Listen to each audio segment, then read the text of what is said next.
ప్రభుత్వానికి మధ్య వారధులుగా ఉన్నటువంటి వాలంటీర్లు కుల, మత, ప్రాంతము, వర్గము అలాగే మరీ ముఖ్యంగా ఏ పార్టీ అన్నది కూడా చూడకుండా అర్హులైన ప్రతి ఒక్కరికి అంటే అవ్వాతాతలకైతే ఏమి, దివ్యాంగులకైతే ఏమి, అలాగే దీర్ఘకాలిక వ్యాధిగ్రస్తులైనటువంటి వారైతే ఏమి మొత్తంగా 66.40 లక్షల మంది లబ్ధిదారులకు ప్రతి నెల 1వ తేదీనే టంచనగా తెల్లవారుజామునే వాళ్ళ ఇళ్ల వద్దకే వచ్చి పెన్షన్ అందజేస్తున్నారు ఈ వాలంటీర్లు.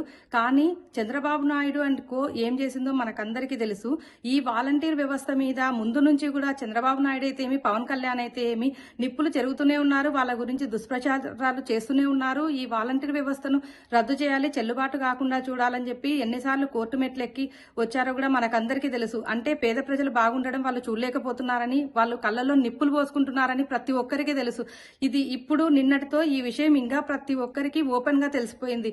ఏమంటే వాలంటీర్ వ్యవస్థ అన్నది ప్రజల కోసమే, పేద ప్రజల కోసమే పనిచేస్తుందని తెలుసుకున్న చంద్రబాబు నాయుడు ఆయన పెత్తందారుల వైపే మొగ్గు చూపి పేద ప్రజలను ఇబ్బందులకు గురి చేయాలి అని నిర్ణయించుకున్నాడు, కంకణం కట్టుకున్నాడు. ఆయన పాలనలో పెద్దలైతే ఏమి, పాపం అవ్వాతాతలు ఎన్నోసార్లు సొమ్మసిల్లి పడిపోయారు పెన్షన్ల కోసం. బ్యాంకుల చుట్టూ తిరగలేక ఎండల్లో గాని, నడి రోడ్లలో గాని బ్యాంకుల చుట్టూ ప్రదక్షిణ చేసుకుంటూ అటువంటి పరిస్థితులన్నీ పోయి ఇప్పుడు ఆనందంగా వాళ్ళ ఇళ్లలోనే ఉండి ఇంటి వద్దకే వాళ్ళకి పెన్షన్ వస్తుంటే చూడలేని చంద్రబాబు నాయుడు అంటూ ఇంత దుర్మార్గానికి ఒడిగట్టడం మనమందరము చూసాము. ఇదంతా అసలు సిగ్గుచేటు అనిపిస్తుంది. ఈ ఎలక్షన్ల టైంలో ఇటువంటి అంటే ఎలక్షన్ కమిషన్ కు ఫిర్యాదు చేసి ఇలాంటి విషయాలు తేవడం అంటే వాలంటీర్లు పెన్షన్లు కూడా పంచకుండా చేయడం అంటే ఎంత దుర్మార్గమైన చర్య మనకందరికీ తెలుస్తుంది. దీన్ని మనమందరము ఖండించాల్సిన అవసరం ఉంది.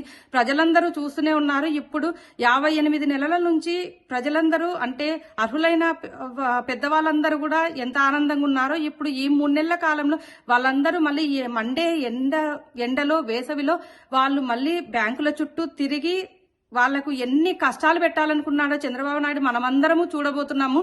అంటే ఆయనకు చిత్తశుద్ధి లేదు. పేద ప్రజలంటే ఆయనకు ప్రేమ లేదు. కనీసం ప్రేమ కాదు, ఎంత పగ పెంచుకున్నాడో పేద ప్రజల మీద మనకందరికీ తెలుస్తుందే ఉంది.